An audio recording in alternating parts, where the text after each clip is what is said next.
दोस्तों, मेरा नाम है मनीषा। तो दोस्तों, आज मैं आपको कक्षा 10 गणित अध्याय 3 दो चर वाले रैखिक समीकरण युग्म है, इनको मैं बताऊंगी और आज इनके क्वेश्चन को हल कराऊंगी। तो देख लेते हैं। सबसे पहले इसमें क्या है, दो चर वाले रैखिक समीकरण। तो सबसे पहले हम यही जान लेते हैं कि दो चर वाले रैखिक समीकरण क्या होते हैं। तो ऐसा समीकरण जिसमें दो चर हो मतलब जैसे x हो गया, y हो गया, कुछ करके ऐसे करके दे देगा और ऐसे करके। तो ये हो गए दो चर वाले रैखिक समीकरण। तो ये होगा दो चर वाले रैखिक समीकरण। अब बात आते हैं दूसरे नंबर की। तो इसमें क्या है, दो चर वाले रैखिक समीकरण को हल करना। अब ये दो चर वाले रैखिक समीकरण को हल कैसे करेंगे, तो इसका भी क्या है, दो विधि है। पहला है कि विलोपन विधि से भी हम हल कर सकते हैं इसको, और दूसरा है प्रतिस्थापन विधि। तो प्रतिस्थापन विधि से भी हम हल कर सकते हैं। सबसे पहले हम बताते हैं आपको विलोपन विधि से। तो विलोपन विधि से हल कैसे करते हैं वो देख लेते हैं। तो जैसे यहाँ पे मैंने एक सवाल ले लिया है और इसको मैं बताऊंगी कि विलोपन विधि से कैसे हल करते हैं। तो चलिए हम आगे बढ़ते हैं। इसमें क्या है, दशमलव है, तो इसलिए सबसे पहले हम इसको क्या करते हैं, दशमलव को हटाने के लिए 10 से क्या करते हैं, गुना करा देते हैं। तो गुणा कराएंगे तो क्या हो जाएगा, गुणा कराएंगे तो दशमलव इसमें हटाने के लिए हमने गुणा करा दिया है, दशमलव हट गया और यह हो गया 2x + 3y बराबर 13, समीकरण नंबर 1। और दूसरा देख लेते हैं। इसमें भी हम 10 से गुणा कराए हैं तो 4x + 5y बराबर 23, समीकरण नंबर 2। अब हम इसको हल करेंगे। तो दोस्तों, हल करने के लिए हम एक संख्या को विलोपन विधि से यदि हम हल कर रहे हैं तो एक संख्या को हम क्या करते हैं, पूरा बराबर करके काट देते हैं और बाकी एक से इसका मान निकल जाता है और दूसरा मान के लिए उसमें रख देते हैं और दूसरा मान भी हमारे ज्ञात हो जाता है। तो अब हम इसे, अब देखिए दोस्तों, इसको हम क्या करेंगे, ऊपर नीचे दोनों में गुणा करा देंगे। तो गुणा करा देंगे ताकि ये बराबर हो जाए और इससे हम आसानी से इसको एक को हम कट कर दें। तो अब हम गुणा करा लेते हैं 2 से। ऊपर 2 से गुणा कराएंगे तो क्या हो जाएगा, ऊपर हम 2 से गुणा करा लेते हैं। ऊपर 2 से गुणा कराएंगे तो ये बराबर हो जाएगा और ये हमें आसानी हो जाएगी करने में। तो अब हम देखते हैं यहाँ पे क्या है, ये जो हम 2 से गुणा कराएंगे ये सब में कराएंगे, इसमें भी कराना है, इसमें भी कराना है और इसमें भी कराना है, सब में कराएंगे। तो करा के देखते हैं। 2 से गुणा कराएंगे तो 4x हो जाएगा प्लस 3 दूनी 6 y हो जाएगा और 13 दूनी 26, समीकरण नंबर 1 हो गया। और दूसरा समीकरण हमारा सेम है, तो 4x + 5y बराबर 23, समीकरण नंबर 2। अब हम इसको क्या करेंगे, घटाएंगे। तो हम इधर लिख देते हैं घटाने पर। तो घटाएंगे तो क्या, इसका चिन्ह बदल देते हैं, जो प्लस में है उसको माइनस कर देते हैं और जहां माइनस है वहां पे प्लस कर देते हैं। जैसे यहाँ पे प्लस है तो यहाँ पे हम माइनस कर दिए, यहाँ पे प्लस है यहाँ पर भी माइनस कर दिए, यहाँ भी प्लस है यहाँ पर भी माइनस कर दिए। अब एक प्लस में और एक माइनस में, तो दोनों संख्याएं क्या होगी, सेम है तो कैंसिल हो जाएंगी। और यहाँ पे देखते हैं एक प्लस में है एक माइनस में, तो यहाँ पे घटेगा और घटेगा तो क्या घटेगा, y में से घट के आ गया y और 6 में से 5 घटाएंगे तो 1, तो यानी कि हम लिख देंगे y और बराबर इधर क्या बचा, जब इधर हम घटाएंगे तो क्या बचा 3। तो अब हमारा कितना आया, y का 3 घटा के हम कितना रही y का 3। तो ये हमारा हो गया y का मान। अब हम लिखते हैं y का मान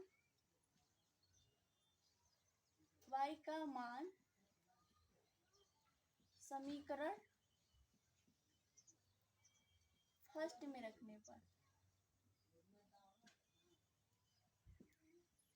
रखने पर y का मान समीकरण फर्स्ट में रखने पर। दोस्तों, ये y का मान हम किसी में भी रख सकते हैं, सेकेंड में भी रख सकते हैं और समीकरण दूसरा में भी रख सकते हैं और पहला में भी रख सकते हैं। दोनों में रखेंगे तो हमें y का मान दिया है और इससे हमें x का मान ज्ञात हो जाएगा। तो समीकरण फर्स्ट हमारा क्या है, ले लेते हैं यहाँ पे 2x + 3y बराबर 13, यह है हमारा समीकरण नंबर 1। और इसमें हम क्या करेंगे, y का मान रख देंगे। तो y के स्थान पे हमारा ये हो गया 3 और y के स्थान पे y का मान कितना आया है 3, तो हम क्या लिख देंगे गुने में 3, क्योंकि दो संख्याओं के बीच में गुणा का चिन्ह होता है। अब बराबर कितना है, तो अब हम क्या कर दिए y के स्थान पे 3 लिख दिया। अब हम आगे बढ़ते हैं, हल करते हैं इसको। तो 2x प्लस 3 3 9 हो जाएगा, गुणा कराएंगे तो ये हो जाएगा 13। अब हम क्या करते हैं, इस 9 को बराबर के तरफ भेजते हैं। जैसे अब ये है इधर प्लस में, तो बराबर के दूसरी ओर जाके हो जाएगा माइनस में। तो कितना है दोस्तों 9, तो ये बराबर की तरफ माइनस में गया और ये बचा 2x, और 13 में से जब 9 घटाते हैं तो कितना हमारा बचता है दोस्तों 4। और यहाँ पे अब ये गुना में है तो बराबर के दूसरी तरफ आगे किस में आ जाएगा भाग में।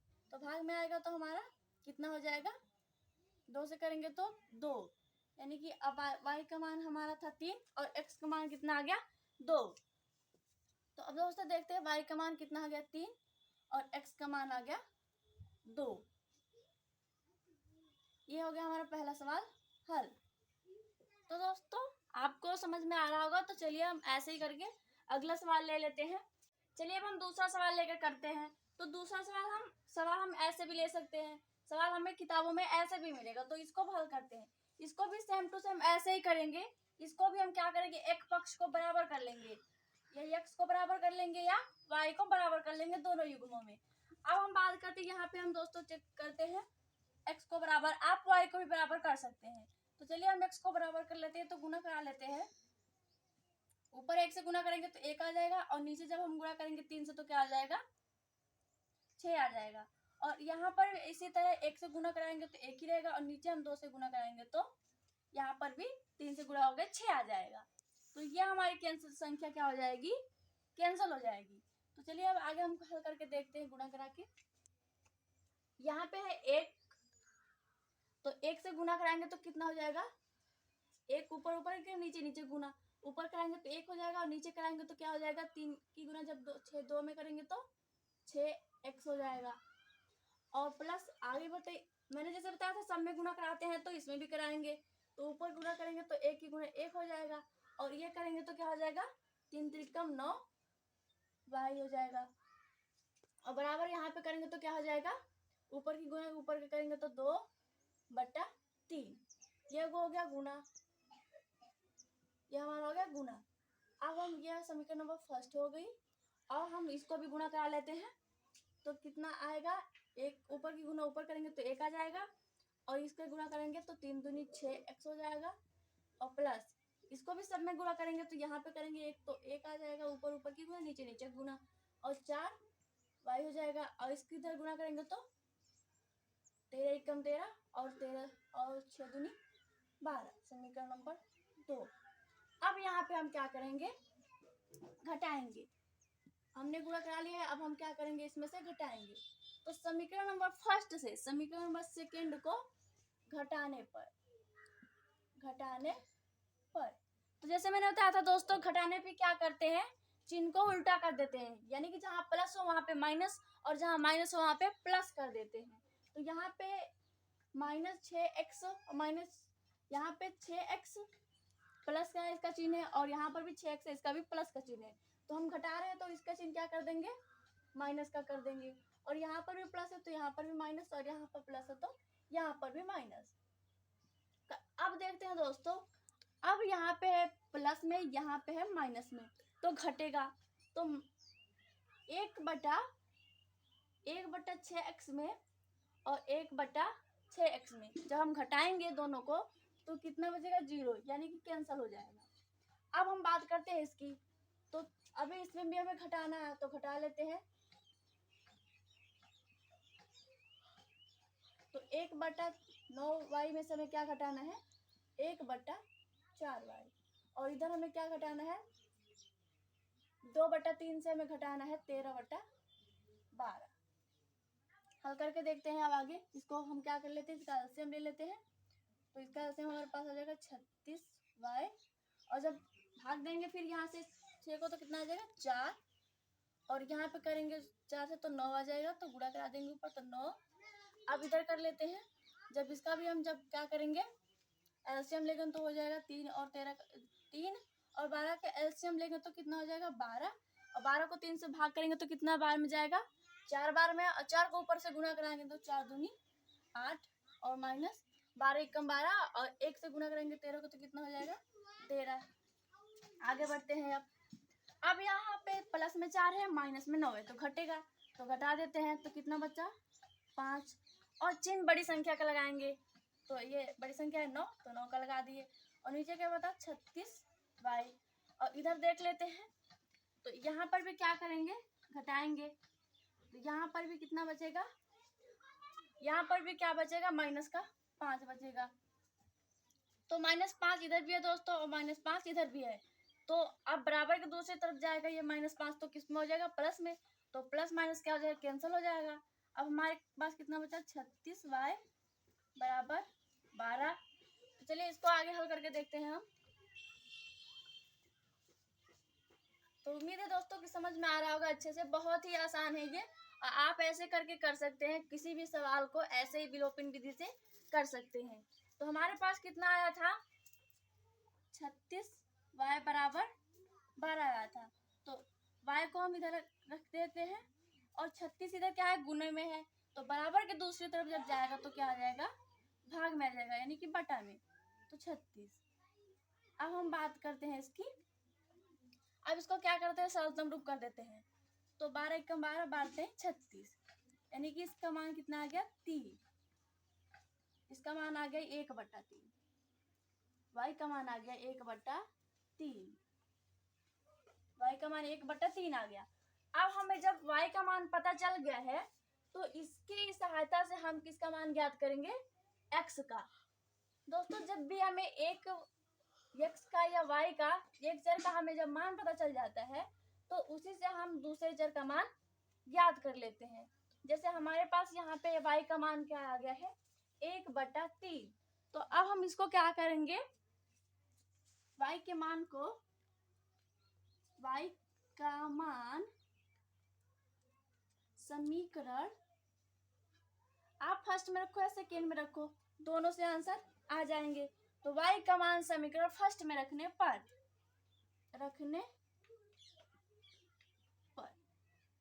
तो अब दोस्तों y का मान समीकरण फर्स्ट में रखने पर, तो समीकरण फर्स्ट हमारा क्या था 1/2x प्लस 1/3y बराबर कितना था 2।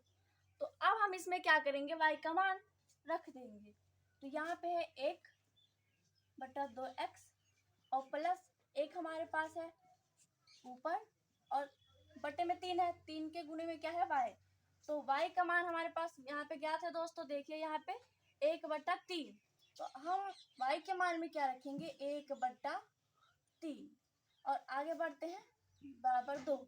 अब यहाँ पे क्या है गुना में, तो दोस्तों ये 3 से 3 कैंसिल हो गया। अब हम बात करते हैं आगे हल करते हैं, तो 2x प्लस यहाँ पे कितना बचा 1/1 बराबर 2। अब हम इसको इधर ही रखते हैं, और हम ये बटे 1 को क्या करेंगे 1/1 को हम बराबर के दूसरी तरफ भेज देंगे, तो 2 इनका क्या है मान यहाँ पे प्लस में है इसका चिन्ह, तो बराबर के दूसरी तरफ जाके क्या हो जाएंगे माइनस में हो जाएंगे। तो अब माइनस में हो गए तो इसको क्या करते हैं यहाँ पे इसको घटा लेते हैं, तो एलसीएम निकाला तो कितने आ जाएंगे दोस्तों 1, जब एलसीएम निकालेंगे तो कितने आ जाएगा 1, तो 1 की गुना है जब 1 से भाग करेंगे तो 1 एक बार में आ जाएगा, तो 2 माइनस और 1 की गुना 1। तो अब यहाँ पे क्या बचा 1/2x बराबर 1/1, यही तो बचा दोस्तों। अब यहाँ पे हम क्या कर लेते हैं गुणा करा लेते हैं एक दूसरे का आपस में, तो क्या बचा यहाँ पे देख लेते हैं, 1 की गुणा कराएंगे तो 1 आएगा, तो 2x की गुणा कराएंगे तो 2x की गुणा 1 में करेंगे तो क्या आ जाएगा 2x, और 1 की गुणा करेंगे तो 1 आ जाएगा। तो x को हम इधर रखते हैं, और जब x क्या है इसके साथ गुने में था ना 2, x के साथ 2 गुने में था, तो बराबर के दूसरी तरफ जाके वो किसमें हो जाएगा भाग में आ जाएगा, यानी कि y का मान हमारे पास 1/2 आ गया। तो हमारे पास क्या होगा दोनों का मान पता चल गया, y का मान कितना है 1/3 और x का मान कितना है 1/2। तो उम्मीद है दोस्तों कि आपको आपको ये समझ में आ रहा होगा। तो चलिए दोस्तों एक और भी उदाहरण ले लेते हैं विलोपन विधि का, उसको हल करते हैं। अब हम इसको हल करके देखते हैं। एक कक्षा के विद्यार्थियों को पंक्तियों में खड़ा करना है, पंक्तियों में खड़ा होना है। यदि पंक्ति में 3 विद्यार्थी अधिक होते तो एक पंक्ति कम होती। यदि 3 पंक्ति में क्या कर दे, 3 विद्यार्थियों को अलग अलग करके लगा लें तो पंक्ति हमें एक कम बनानी पड़ेगी। और यदि 3 विद्यार्थी कम होते, यदि 3 विद्यार्थियों को कम कर दे तो 2 पंक्तियां अधिक बनती। तो अब हम क्या करते हैं, कक्षा में हमें क्या करना है, कुल विद्यार्थियों की संख्या ज्ञात करना है। तो चलिए हम आगे बढ़ते हैं। माना प्रत्येक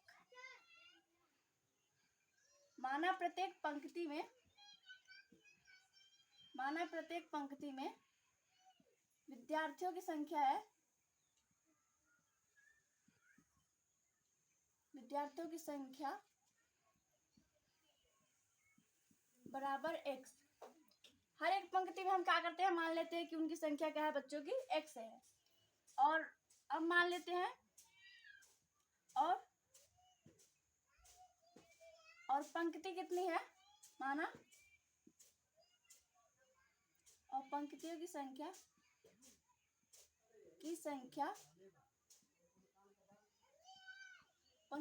कितना है, y है। तो अब जब हमें ज्ञात हो गया कि पंक्ति में बच्चों की संख्या कितनी, विद्यार्थियों की संख्या कितनी है और पंक्तियां कितनी हैं, तो बच्चों की संख्या x है और पंक्तियां कितनी है, y। तो अब हम कुल विद्यार्थियों की संख्या कितनी हो जाएगी,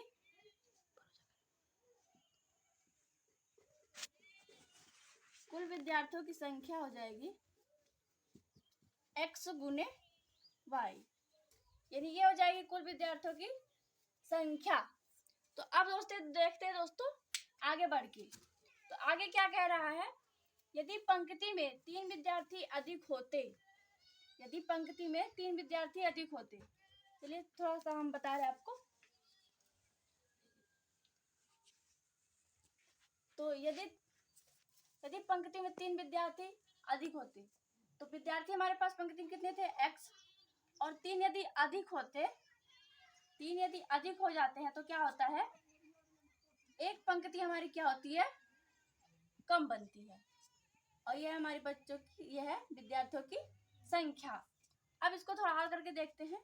अब इसकी क्या करते हैं, गुना करा लेते हैं। गुना कराएंगे तो क्या हो जाएगा, x की गुना y में भी करेंगे और 1 में भी करेंगे, तो गुणा कराएंगे तो xy हो जाएगा। गुणा कराएंगे तो हम क्या हो जाएगा, xy। तो एक गुणा करा दे तो xy हो गया, और इससे गुणा कराएंगे तो माइनस का x, और जब 3 की गुना इससे कराएंगे तो हो जाएगा प्लस 3y, और इसकी जब गुणा कराएंगे इससे तो हो जाएगा माइनस का 3 बराबर x गुने y। अब हम क्या करते हैं, यहाँ पे देखते हैं इधर दोस्तों प्लस में है, इधर माइनस, इधर भी प्लस में है, तो इधर को हम क्या कर देते हैं, कैंसिल कर देते हैं। क्योंकि जब इसे बराबर के दूसरी तरफ लाएंगे तो इसका चिन्ह माइनस में हो जाएगा, और जब एक्स वाई में से एक्स वाई घटाएंगे तो क्या बचेगा, 0। तो इसलिए हम इसको पहले कैंसिल कर दिए। अब हमारे पास बचा माइनस एक्स प्लस 3y बराबर, इसको भी हम इधर ले जाते हैं तो प्लस में आ गया। तो यहाँ से हमें प्राप्त होगी समीकरण नंबर फर्स्ट। यहाँ से हमें क्या प्राप्त हुआ, समीकरण नंबर फर्स्ट। अब आगे देखते हैं क्या है। अब यहाँ से यदि 3 विद्यार्थी कम होते, अब हमें क्या करना है, यदि 3 विद्यार्थी कम होते, 3 विद्यार्थी क्या होते, कम होते, तब क्या होता, 2 पंक्तियां अधिक बनती। तो पंक्तियां कितनी अधिक बनती, 2। पंक्तियों की संख्या ना 2 अधिक बनती, और बराबर इधर विद्यार्थियों की संख्या। अब हम इसको भी क्या कर लेंगे, गुणा करा लेंगे। तो गुणा कराएंगे तो क्या हो जाएगा, एक्स वाई, और इसका गुणा कराएंगे तो क्या हो जाएगा प्लस 2x, और इसको गुणा कराएंगे तो माइनस 3y, और इसका गुणा कराएंगे तो 3 दूनी 6 बराबर xy। तो इधर भी ऐसे ही बिल्कुल सेम टू सेम कैंसिल हो जाएगा जैसे कि मैंने बताया था। और इधर क्या बचा, 2x माइनस 3y बराबर 6 को इधर भेज देंगे तो हो जाएगा 6। ये होगी समीकरण नंबर सेकेंड। अब हम इसको क्या करेंगे, हल करेंगे। तो चलिए थोड़ा रब कर ले। तो अब हमें क्या हो गया, समीकरण नंबर 1 और समीकरण नंबर 2 दोनों प्राप्त हो गए। अब दोनों समीकरणों को क्या करेंगे, हम हल करेंगे। तो यहाँ पे हम किसका प्रयोग कर रहे हैं दोस्तों, विलोपन विधि का। तो यहाँ पे हम घटाते थे, लेकिन हम दोस्तों अब नहीं घटाएंगे, क्योंकि हमें पता चल गया वैसे ही एक संख्या प्लस में एक माइनस में तो घटेगी, और वैसे भी ये क्या होगी, घट के 0 आएगा, यानी कि कैंसिल हो गई। अब यहाँ बात करते हैं, तो यहाँ पे क्या होगी, घटेगा, तो घटाएंगे तो क्या हो जाएगा, घटाएंगे तो जब एक संख्या प्लस में होती है एक माइनस में होती है तो घटती है, और उत्तर का चिन्ह बड़े वाला का लगाते हैं। तो अब घटा दिए तो कितना बचा x, और उत्तर का चिन्ह क्या हो, बड़े वाला का प्लस लगाओ ना लगाओ। अब यहाँ पे बात करते हैं, ये इधर का भी चिन्ह प्लस है, इधर का भी, तो क्या होगा, जुड़ेगा, तो यहाँ पे होगी 9। तो यानी कि x बराबर कितना आ गया हमारा, 9। अब लिख देते हैं x का मान, हमें y का मान निकालना है ना दोस्तों, तो x का मान समीकरण फर्स्ट में रखने पर y का मान समीकरण फर्स्ट में रखने पर, तो चलिए समीकरण फर्स्ट हमारा क्या है तुरंत से पता कर लेते हैं। समीकरण फर्स्ट हमारी क्या है, -x प्लस 3y बराबर 3 समीकरण फर्स्ट है। तो इसमें हम क्या रखेंगे, x का मान, तो ये हो गया -9 और प्लस यहाँ पे देख लेते हैं 3 है, y है बराबर 3। इसको हम क्या करते हैं, हल कर लेते हैं, तो हल करेंगे तो ये हो जाएगा -9 प्लस 3y बराबर 3। तो यहाँ पे अब क्या करते हैं, इसको 3y को इधर रखते हैं और -3 को इधर भेजते हैं, प्लस में हो जाएगा जाके, तो कितना हो गया ये। अब 3y बराबर, इसको क्या होगा, जोड़ लेंगे तो कितना हो जाएगा 11, और y बराबर 11/3।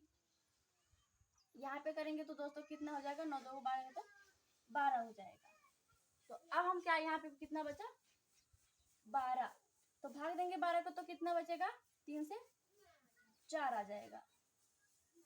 तो यहाँ से हमें ज्ञात क्या हो गया, y का मान, x का मान कितना है 9 और y का मान कितना है 4। तो हमें क्या ज्ञात करना है, यहाँ पे हम लिख लेते हैं x का मान कितना है 9 और y का मान कितना है 4।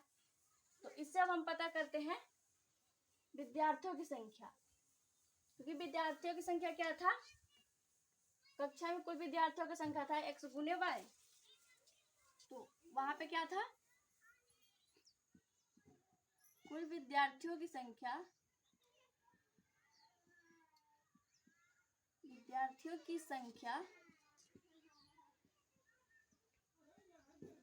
बराबर कितना था, x गुने y, यही तो था। तो अब हमारे पास x का भी मान पता है 9 और y का भी मान पता है 4।